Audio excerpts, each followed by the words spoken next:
Assalamualaikum dan salam sejahtera semua. Pada kali ini, kesempatan kali ini, saya akan ceritakan kisah seram, kisah benar daripada kedua orang tua saya, di mana mereka terdengar sesuatu yang misteri, sehingga kan mereka tertanya-tanya, siapa di luar itu? Siapa di luar itu?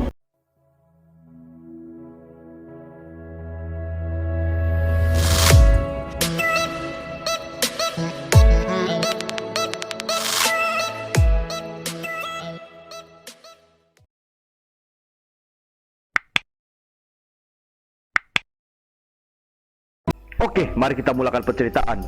Sebenarnya kejadian ni berlaku pada tahun 1992 di Golden Gate, cuma di lot yang berbeza. Okey, maksudnya sini kalau kita ikut daripada kronologi peristiwa ini adalah prequel daripada video-video yang saya upload sebelum ni.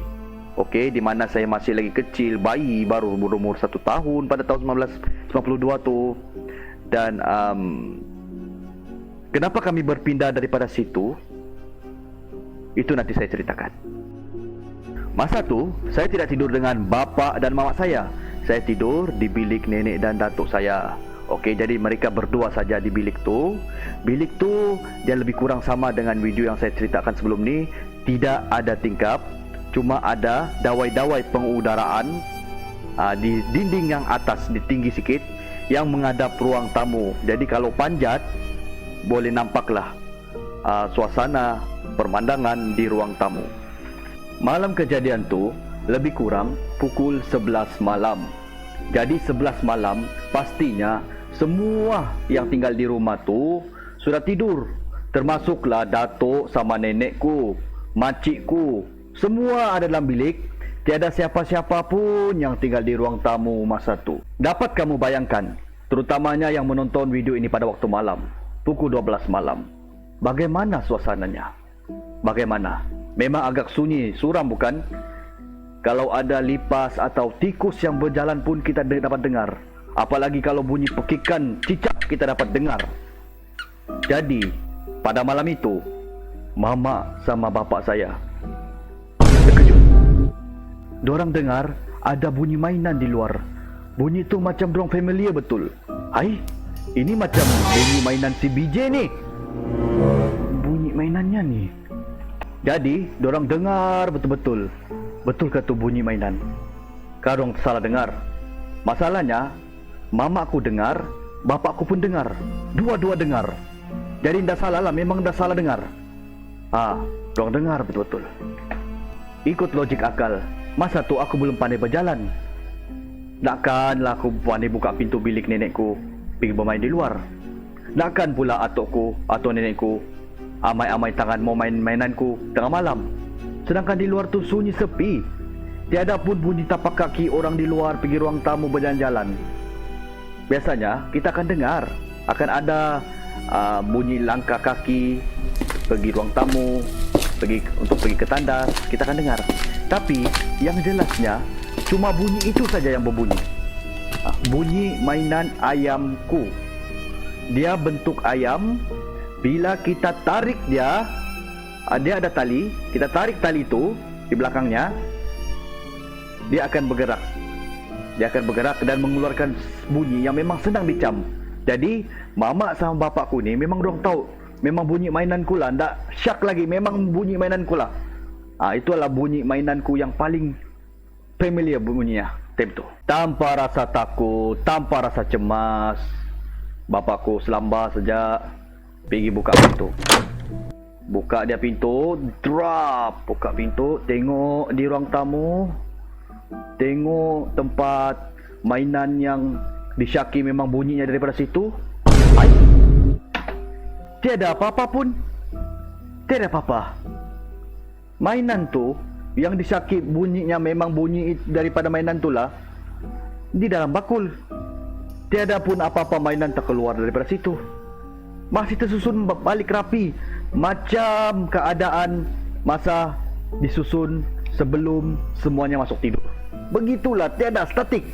Tiada sikit pun terjatuh ke, terjuntai ke dia punya tali. Begitu saja juga.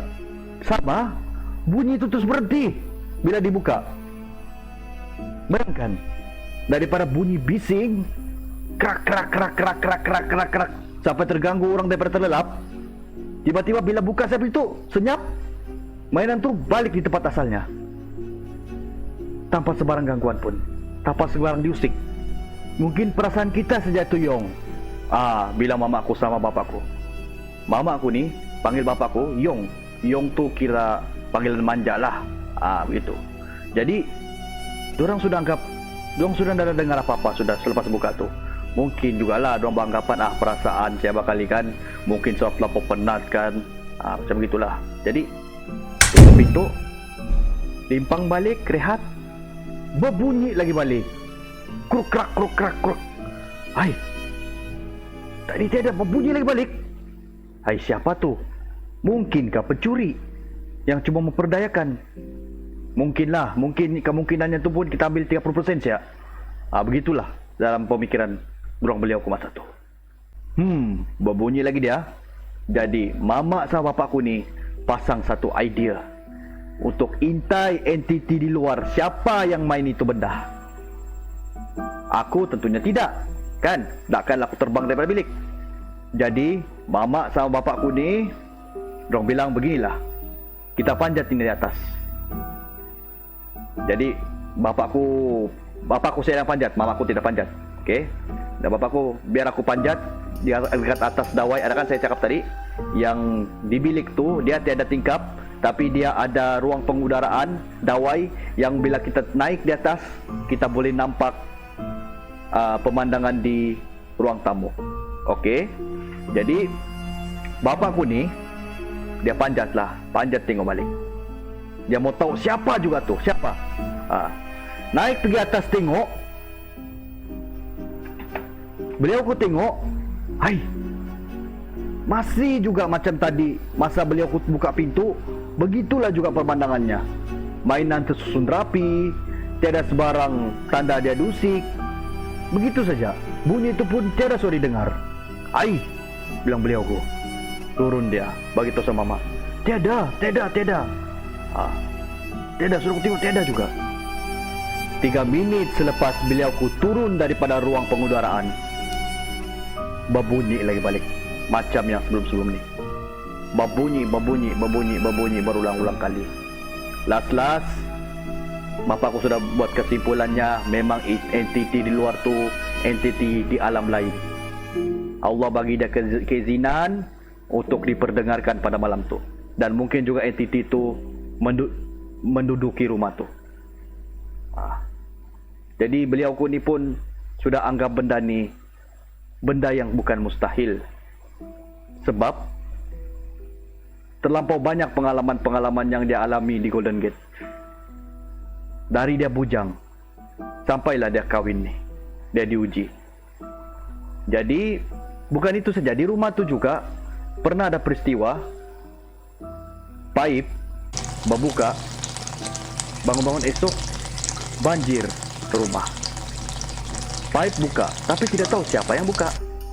Takkan pencuri pula, berbuka sendiri. Pernah terjadi. Jadi kita pergi kepada cerita ni balik. Selepas kejadian tu, selepas berbunyi lagi buat kali ketiga, mama sama bapak saya ambil keputusan dan buat kesimpulan entiti itu memang bukan di alam manusia. Maksudnya itu adalah jin. Jadi dorang tak layan, dorang malas sudah mau layan, mau tengok balik-balik, dorang pun pergi tidur. Tapi bunyi itu masih berterusan. Berterusan. Jadi beliau terus tidur sampailah ke pagi. Okey, kenapa kami berpindah daripada lot tu ke lot sebelah adalah disebabkan majikan datuk saya ingin menyewakan tempat itu kepada orang awam pada masa itu. Jadi kami pun berpindah. Tiada sebab lain, tiada sebab mistik, hanya sebab itu saja. Dan saya ucapkan ribuan terima kasih kerana menonton video ini. Sekiranya ada kelemahan-kelemahan pada video-video yang ini dan video sebelumnya, bolehlah anda tinggalkan komen supaya saya dapat memperbaiki mutu prestasi setiap video-video yang bakal saya upload. Dan saya amat mengalu-alukan subscribe anda untuk menyokong pertumbuhan video ini, insya-Allah. Dan assalamualaikum warahmatullahi wabarakatuh. Terima kasih.